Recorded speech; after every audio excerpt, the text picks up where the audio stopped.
Assalamu alaikum. Today we will discuss the lecture number 32 of the current lecture series Fuel Chemistry. In this particular lecture we will discuss the nuclear reactor और nuclear bomb. ठीक है, तो last lecture के अंदर हमने देखा था कि जो न्यूक्लियर रिएक्शंस होते हैं ये चेन में रिएक्शंस होते हैं. ठीक है, अब इन रिएक्शंस को कंट्रोल मैनर में लेके चलना, इसको ये काम होता है न्यूक्लियर रिएक्टर के अंदर. अच्छा जी, तो जब कैडमियम जोन सा है ये एक न्यूट्रॉन के साथ रिएक्ट करता है तो न्यूट्रॉन की केस में हमें पता है कि एटॉमिक मास में एडिशन होता है, तो इसका जो एटॉमिक मास 113 है वो 114 हो जाएगा. तो इसके साथ जोन सी है वो गैमा रेस की एमिशन होगी. ठीक है, अब गैमा रेस जोन से होती है दे है हाईली पेनिट्रेटिंग पावर, तो इनकी पेनिट्रेशन पावर बहुत ज़्यादा हाई होती है जो कि हार्मफुल होती हैं. सो डैट्स वाई जो न्यूक्लियर रिएक्शंस होते हैं इनको कंट्रोल वे मैनर में लेकर चलना बहुत ज़रूरी होता है. That's why there is need of nuclear reactor. Second reaction में अगर हम देखें तो ये जो सा हमारे पास बी बोरोन है, इसका एटॉमिक नंबर 5 है और मास 10 है. तो जब ये इसको न्यूट्रॉन के साथ कैच करवाएंगे तो इसका जो एटॉमिक मास 10 है ये 11 हो जाएगा. तो इसके केस में भी हमारे पास गैमा रेस की एमिशन होगी. तो अब जो से हमने देखा था कि जो रेडियो एक्टिव आइसोटोप होते हैं वो होते हैं, ये एलिमेंट वो होते हैं जिनका एटॉमिक नंबर 82 या 82 से अबव होता है. तो they both have atomic number below than 82, तो they are non radioactive. अब ये दोनों एलिमेंट्स जोन से हैं कैडमियम और बोरॉन, ये दोनों जोन से ये नॉन रेडियो एक्टिव है. ठीक है, तो नेचुरली ये नॉन रेडियो एक्टिव है, लेकिन जब हम इसको न्यूट्रॉन के साथ रिएक्ट करवाएंगे तो ये आर्टिफिशियली जोन से है रेडियो एक्टिव होंगे. तो इनको कंट्रोल्ड मैनर में लेके चलना ये काम होता है न्यूक्लियर रिएक्टर का. तो न्यूक्लियर रिएक्टर के अब हम डिफरेंट पार्ट्स को डिस्कस करते हैं, फिर उसके हम डायग्राम को भी देखेंगे. तो सबसे पहले जो सा पार्ट है वो है फ्यूल रोड्स. तो सबसे पहले अंदर जो इसके अंदर चीज़ है फ्यूल रोड्स. डायग्राम के अंदर अगर मैं आपको दिखाऊं तो ये हमारे पास फ्यूल रोड्स हैं. ठीक है, this is their fuel rods. अब फ्यूल रोड ये जोन से वाइट कलर के हैं. ठीक है, ये हमारे पास क्या है, फ्यूल रोड्स हैं. अब इनके हम फंक्शन को देखते हैं कि इसका न्यूक्लियर रिएक्टर के अंदर इसका काम क्या होता है फ्यूल रोड्स का. तो जो फ्यूल रोड्स हैं they are used as nuclear fuel at mega scale. Uranium 235 जोन सी है in the form its oxide. अगर हम यूरेनियम की ऑक्साइड देखें U2O3 यूरेनियम ऑक्साइड, तो नेचर में जोन सी यूरेनियम 238 है ये 98% पाई जाती है. लेकिन जो रेडियो एक्टिव है यूरेनियम वो है 235 जो कि ओनली 1 to 1.5% है. ठीक है, ओनली 1 to 1.5% है, जबकि जो 98% पाई जाती है जो रेडियो एक्टिविटी के अंदर यूज नहीं होती. बाकी जबकि जो रेडियो एक्टिविटी के अंदर यूज होते हैं यूरेनियम का आइसोटोप वो 235 है, that is present in only 1 to 1.5%. जबकि जो यूरेनियम 233 है ये सिर्फ 0.5% इसकी अबंडेंस है इन पाकिस्तान.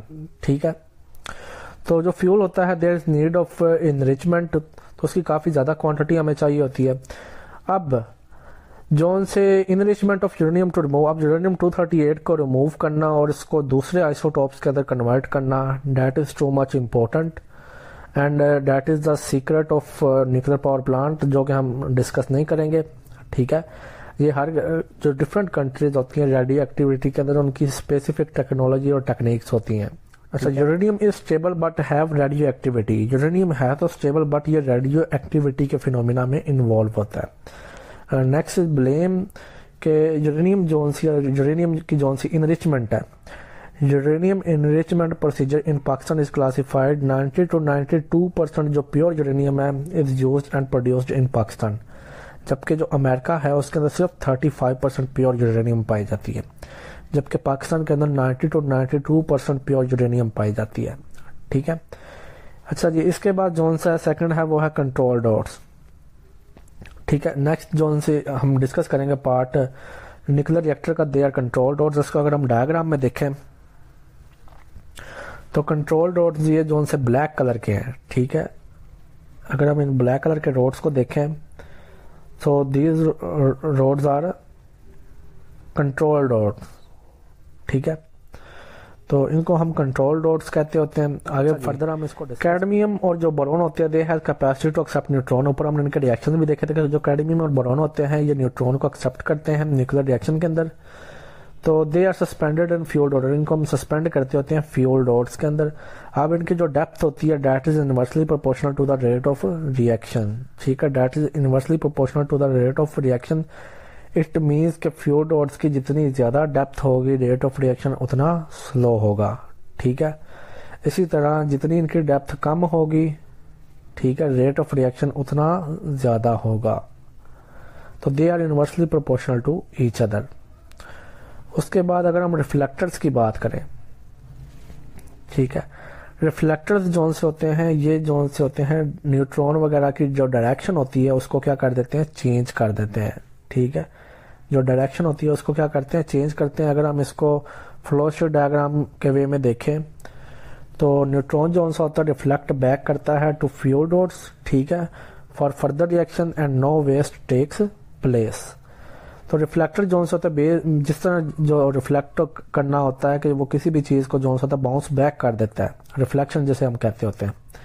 तो इसी तरह से रिफ्लेक्टर्स जोन से होते हैं न्यूक्लियर रिएक्टर के अंदर, उनका यही काम होता है कि वो जोन से न्यूट्रॉन होते हैं, जब हम उसको कंट्रोल करना चाहते हैं, जब हम न्यूट्रॉन को रिवर्स करना चाहते हैं तो ये रिफ्लेक्टर को यूज़ करते हैं और ये न्यूट्रॉन को रिफ्लेक्ट बैक कर देता होता है, ठीक है।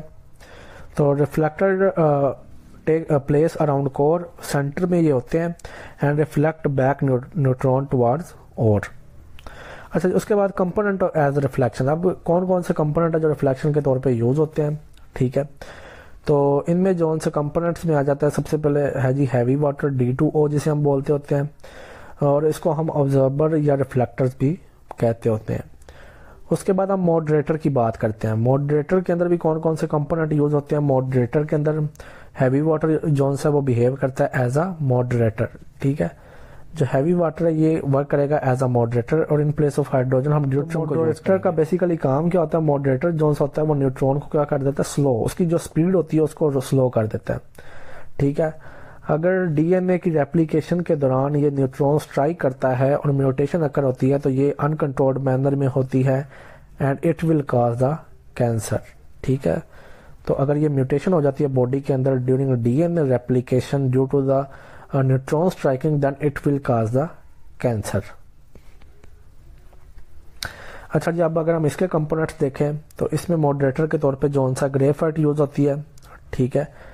ग्रेफाइट को हम यूज करते होते हैं शीट ऑफ ग्रेफाइट शेल्टर। उसके अलावा बिसाइड ग्रेफाइट हम बेरिलियम को यूज करते हैं because it has capacity to slow down the and capture the neutron, क्योंकि बेरिलियम के पास कैपेसिटी होती है कि वो न्यूट्रॉन को स्लो डाउन कर देती है और उसको कैप्चर कर सकती है, रोक सकती है। So all above component are nuclear core and shield, और जो शील्डिंग होती है वो बनी होती है मेड अप ऑफ लेड, ये लेड की बनी हुई होती है, ठीक है। उसके बाद जो नेक्स्ट कंपोनेंट है दैट इज कूलेंट, ठीक है। कूलेंट, अब उसका क्या काम होता है कि ये हीट को क्या करता है, ऑब्जर्व करता है, ठीक है। हीट को क्या करता है, ऑब्जर्व करता है। It observe the heat, it carries away heat generation by nuclear reaction. ये हीट एनर्जी जोन से होती है उसको क्या करता है, अवे करता है, ठीक है। Component use as coolant, coolant के तौर पे कौन कौन से कंपोनेंट यूज होते हैं, हैवी वाटर यूज होता है, लिक्विड साल्ट सोल्यूशन यूज होते हैं, हैवी ऑयल्स यूज होते हैं, और लिक्विड मेटल जैसे सोडियम है वो लिक्विड में की फॉर्म में मेटल होती है। तो ये जो से कंपोनेंट यूज होते हैं that act as coolants after a large amount of heat. जब हीट काफी ज्यादा ऑब्जर्व हो जाती है तो it will decrease the temperature of the nuclear reactor. आगे अगर हम फ्लो शीट डायग्राम को देखें इसकी, तो जो वाटर होता है वो यानी कि जब उसको हीट करते हैं तो वो स्टीम के अंदर कन्वर्ट हो जाता है, ठीक है। वाटर को जब हम हीट करेंगे तो ये स्टीम के अंदर कन्वर्ट हो जाएगा, but nature will remain same. Nature means के जो वाटर है वो भी H2O की फॉर्म में है, जबकि जो स्टीम है उसके अंदर भी वाटर के ही यानी कि 2 हाइड्रोजन और 1 ऑक्सीजन का एटम प्रेजेंट होता है। इट विल नॉट डीकम्पोज, इसमें डीकम्पोजिशन नहीं होगी इनटू हाइड्रोजन एंड ऑक्सीजन, ठीक है। तो इसके लिए हमारे पास जो temperature required that is 12,000 degree Celsius observance temperature. So it's यानी कि 1200 डिग्री सेल्सियस तक इसकी जो नेचर होगी वो चेंज नहीं होगी, it nature will remain same. अगर हम कंपेयर करें घी और वाटर को, घी जो सा वो ज्यादा हीट को ऑब्जर्व करता है as compare to water. Next हम देखते हैं शील्डिंग को, शील्डिंग और बायोलॉजिकल शील्डिंग। तो जो शील्डिंग होती है इसका बेसिकली काम क्या होता है, it observe the gamma radiations. और हमने पहले ही देखा था कि शील्डिंग किसकी बनी होती है, लेड की बनी होती है। लेड के ब्लॉक्स होते हैं ठीक है जी, जिनकी जो थिकनेस होती है वो कितनी होती है, 1 फीट तक होती है, और ये कंक्रीट होती है और इसकी जो थिकनेस होती है 10 to 15 फीट तक होती है, ठीक है। और ये वर्क करती है as a thermal shielding, allow neutron और radiation to pass through it. इसके अलावा अगर हम बायोलॉजिकल शील्डिंग की बात करें तो जो बायोलॉजिकल शील्डिंग है, it not allow the movement of light affecting points, neutrons and radiation. अब लेड ये बेसिकली होता क्या है कि सेंटर में कंक्रीट होता है, ठीक है। अगर हम इसको देखें, सेंटर में कंक्रीट होता है और इसके जो साइड दोनों तरफ जो लेयर्स बनी होती हैं वो लेड ब्लॉक की बनी होती हैं, ठीक है। इस तरफ भी लेड ब्लॉक और इस तरफ भी लेड ब्लॉक, और सेंटर में क्या होता है, कंक्रीट होता है। तो देयर इज नो, तो यहाँ पे कोई भी चांस नहीं होता, there is no chance of escape of any neutron और gamma radiations in case of biological shielding. अच्छा जी, 7 नंबर पे जो कंपोनेंट है न्यूक्लियर रिएक्टर का, डेट इज टरबाइन। अब जो टरबाइन है इसके अंदर हाई प्रेशर रिक्वायर्ड होता है, स्टीम, यानी कि जब हम स्टीम जो सी होती है वाटर से जब उसको हीट करते हैं तो स्टीम बनती है, तो हाई प्रेशर रिक्वायर्ड होता है टरबाइन को रन करने के लिए, and it will produce the electricity.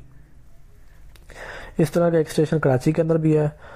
इसके बाद कोई परमिशन नहीं मिली थी इस प्रोजेक्ट को दोबारा से ग्रांटेड या इंस्टॉल करने के लिए। अब जो फ्यूल रोड्स होते हैं they are fixed control rod zone से होते हैं, इसको हम कैंसर थेरेपी के अंदर भी यूज करते होते हैं। जबकि जोन सी हमारे पास कोबाल्ट मेटल, इसको हम यूज करते हैं किडनी स्टोन्स के रिमूवल के लिए, जबकि जो कंट्रोल रोड्स है इसको हम कैंसर थेरेपी को के अंदर यूज करते होते हैं। उसके अलावा जो से कंट्रोल रोड्स हैं जब ये एक्सपोज होते हैं तो रिएक्शन विल परफॉर्म, ठीक है। अब अगर हम इसको डायग्रामेटिकली देखें, ठीक है, तो सबसे पहले हमने इनको डिफ्रेंशिएट किया था, ये कंट्रोल रोड को, फ्यूल रोड्स को और मॉडरेटर को, ठीक है। इनको हमने क्या किया था, डिफ्रेंशिएट किया था। तो इस ये पोर्शन के अंदर हमारे पास फ्यूल रोड है, कंट्रोल रोड है और मॉडरेटर है, ठीक है। अब ये वाला जोन सा, ये हमारे पास कंक्रीट चैम्बर है, ठीक है। ये हमारे पास स्टील का कंटेनर बना हुआ है। उसके अलावा ये हमारे पास रॉड से, अब ये वाला जोन सा पोर्शन है, ठीक है।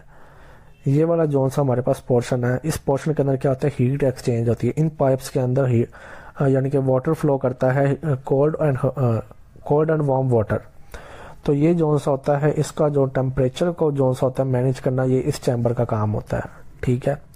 यहाँ पे इसलिए ये गैस बॉयलर लगा होता है। तो यहाँ से जोन सा वाटर को पास करवाया जाता है। जब वाटर जब काफ़ी हीट से पास होता है तो वाटर जोन सा होता है वो कन्वर्ट हो जाता है स्टीम के अंदर।